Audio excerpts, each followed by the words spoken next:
24 ಗಂಟೆಗಳ ಪ್ರಮುಖ ಸುದ್ದಿಗಳು. ಪರೀಕ್ಷಾ ಅಕ್ರಮಗಳ ವಿರುದ್ಧ ಭಾರತ ಕಠಿಣ ಕ್ರಮ ಕೈಗೊಂಡಿತು.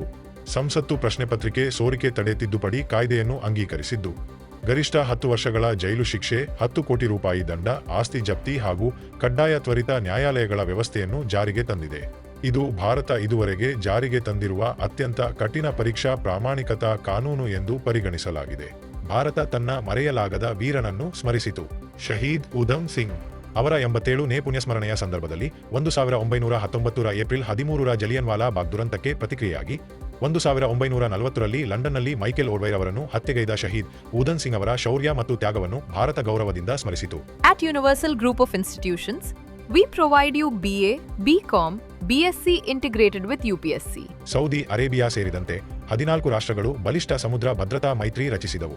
ಬಾಬೆಲ್ ಮಂಡೆಬ್ ಜಲಸಂಧಿ, ಕೆಂಪು ಸಮುದ್ರ ಹಾಗೂ ಅಡೆನ್ ಕೊಲ್ಲಿಯಲ್ಲಿ ಸಾಗಾಣಿಕೆ, ಇಂಧನ ಮಾರ್ಗಗಳು ಮತ್ತು ನೌಕಾಯಾನ ಸ್ವಾತಂತ್ರ್ಯವನ್ನು ರಕ್ಷಿಸಲು ಸೌದಿ ಅರೇಬಿಯಾ ಸೇರಿದಂತೆ 14 ರಾಷ್ಟ್ರಗಳು ಹೊಸ ಸಮುದ್ರ ಭದ್ರತಾ ಸಹಭಾಗಿತ್ವವನ್ನು ರೂಪಿಸಿದ್ದು, ವಿಶ್ವದ ಅತ್ಯಂತ ಪ್ರಮುಖ ಸಮುದ್ರ ಮಾರ್ಗಗಳ ಭದ್ರತೆಯನ್ನು ಬಲಪಡಿಸುವ ಉದ್ದೇಶ ಹೊಂದಿದೆ.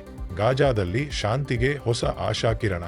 ಡೊನಾಲ್ಡ್ ಟ್ರಂಪ್ ಅವರು ಪ್ರಾದೇಶಿಕ ಗುಂಪುಗಳು ಹಾಗೂ ಇತರ ಸಂಘಟನೆಗಳೊಂದಿಗೆ ನಿರಾಯುಧೀಕರಣ ಒಪ್ಪಂದ ಮತ್ತು ಹೊಸ ಪ್ಯಾಲೆಸ್ಟೀನಿಯನ್ ಆಡಳಿತ ವ್ಯವಸ್ಥೆ ಕುರಿತು ಪ್ರಸ್ತಾಪ ಘೋಷಿಸಿದ್ದು, ಈ ಚೌಕಟ್ಟನ್ನು ಇಸ್ರೇಲ್ ಅಧಿಕೃತವಾಗಿ ಒಪ್ಪಿಕೊಳ್ಳುತ್ತದೆಯೇ ಎಂಬುದನ್ನು ವಿಶ್ವ ಕಾತರದಿಂದ ಗಮನಿಸುತ್ತಿದೆ. ಪಶ್ಚಿಮ ಏಷ್ಯಾದ ಉದ್ವಿಗ್ನತೆ ಮತ್ತಷ್ಟು ಹೆಚ್ಚಿತು. ಜೋರ್ಡಾನ್ನ ಘಟನೆಗಳ ಬಳಿಕ ಅಮೆರಿಕವು ಇರಾನ್ನ Islamic Revolutionary Guard Corps IRGC ಗುರಿಗಳ ಮೇಲೆ ಕಾರ್ಯಾಚರಣೆ ನಡೆಸಿದ್ದಾರೆ. ಇರಾನ್ನ ಪ್ರತಿಕ್ರಿಯೆಯಿಂದ ಪರಿಸ್ಥಿತಿ ಮತ್ತಷ್ಟು ಗಂಭೀರಗೊಂಡಿತು. ಇದರ ಪರಿಣಾಮವಾಗಿ ಹೋರ್ಮುಜ್ ಜಲಸಂಧಿಯ ಮೂಲಕ ಸಾಗುವ ಜಾಗತಿಕ ತೈಲ ಭದ್ರತೆ ಕುರಿತ ಆತಂಕವೂ ಹೆಚ್ಚಿದೆ. ಸೂಪರ್ ಎಲ್ ನಿನೋ ಕುರಿತು ವಿಜ್ಞಾನಿಗಳ ಎಚ್ಚರಿಕೆ.